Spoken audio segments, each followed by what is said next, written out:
Here's the top 5 most requested map expansions in Sea of Thieves. Number 1 should be no surprise, the Ice region. For some reason, this is one of the most controversial topics in the community. You either want this added at all costs, or you think it's the absolute worst idea ever. This region would be added way up north. It would be a series of frozen islands mixed with giant icebergs floating in the water. These icebergs would be a constant danger while sailing. The next hazard would be a blizzard that moves around the region like the hurricane.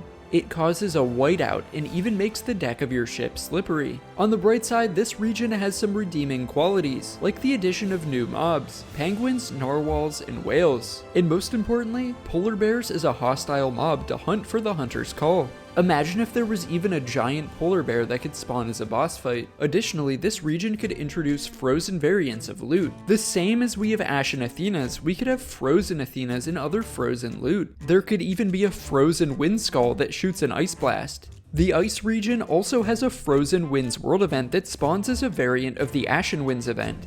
The main downside of this region is that the islands would be kind of boring. I'm picturing white tundra, but maybe there could be ice caves or something more exciting below the surface.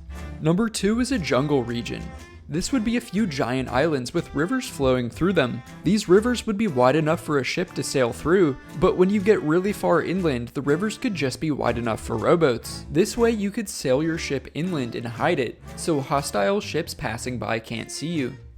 This is really the only way to have big islands in the game without the fear of someone sinking you while you're exploring. It would be so cool to have lush jungle with giant trees here, and you could go exploring down the river on a rowboat. The main feature of the jungle could be temple ruins filled with traps. There could even be a new world event that spawns here. The next big feature would be new mobs. Hostile piranhas will eat you alive if you journey down the river without a rowboat. And if you try exploring the jungle, you'll have to watch out for tigers stalking you ready to pounce. I think having a hostile water mob and land mob here would make it way more exciting. You could even have crocodiles or venomous snakes here as well. Some friendly mobs could be frogs and monkeys swinging up in the trees. I think these big jungle river islands could allow for some really unique PvP experiences, especially the naval fights you could have while navigating rivers, or getting chased through the jungle by enemy players. Maybe some trees could be large enough for you to grapple gun up to a branch and hide for a sneaky play. I would love to see old ruins and traps spread out around the jungle as well.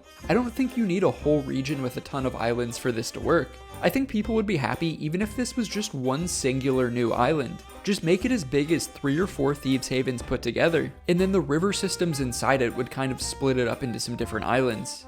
Number 3 isn't actually a new region, but it deserves a high spot on this list. It's a rework of the Devil's Roar. People have been asking for this basically since the Devil's Roar came out. The majority of the player base does not ever go here. For a lot of people, it might as well not even exist. And that's a shame because it's such a cool area and I think it has a ton of potential. That's why it needs a rework to make it less punishing to visit and to give more incentive to visit. First of all, let's make it a little bit more survivable. Don't get me wrong, I love a challenge, but the Devil's Roar feels more annoying and punishing than it does challenging. I think the constant earthquakes paired with the boiling water, paired with the geysers, paired with the lava rock breaking my ship and setting it on fire is a little over the top. Not to mention the lava rock erupting works more like heat-seeking missiles.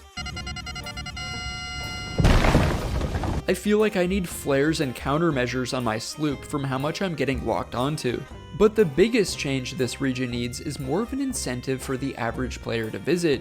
This could mean moving one of the world events here. This could mean adding a new world event here. Something to give more incentive to come here even just occasionally would be great.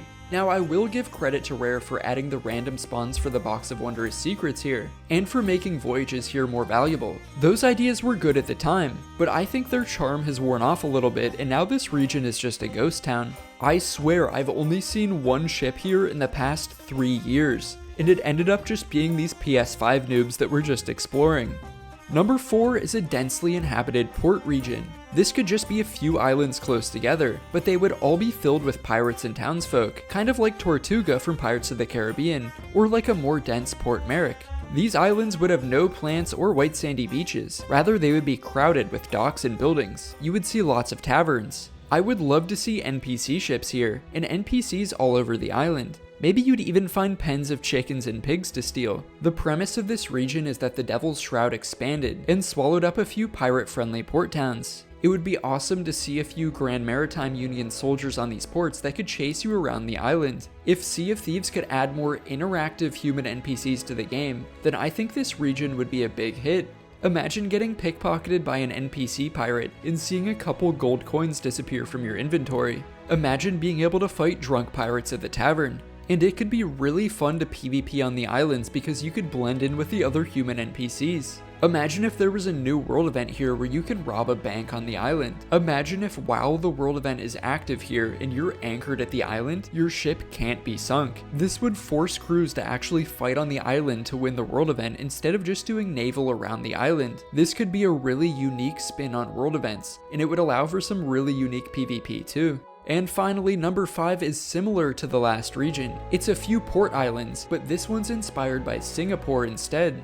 Welcome to Singapore. This setting and aesthetic was a huge part of Pirates of the Caribbean, so I think players would love seeing this in the game. Now, lore-wise, obviously Singapore isn't in the Caribbean, but we're talking about fictional magic here. So who's to say the Devil's Shroud couldn't swallow up a pirate stronghold from Singapore and drop it in the Sea of Thieves? We also already have some clear references to Asian influences in the game right now. The most obvious one is the Eastern Winds Jade items, as well as other Asian-inspired cosmetics. We also have characters like Warden Chi. Like the other options from this list, I don't think this region needs to be massive. It could just be 3 or 4 islands close together. Similar to the movie, you could even have these Singapore pirates be hostile to players. I would love to see NPC ships with these distinctive sails. Or you could even have a few hostile Grand Maritime Union soldiers here as well. And that's the top 5 most requested regions. If you enjoyed this video, then please subscribe to me. Thanks for watching, Captain Squiddy.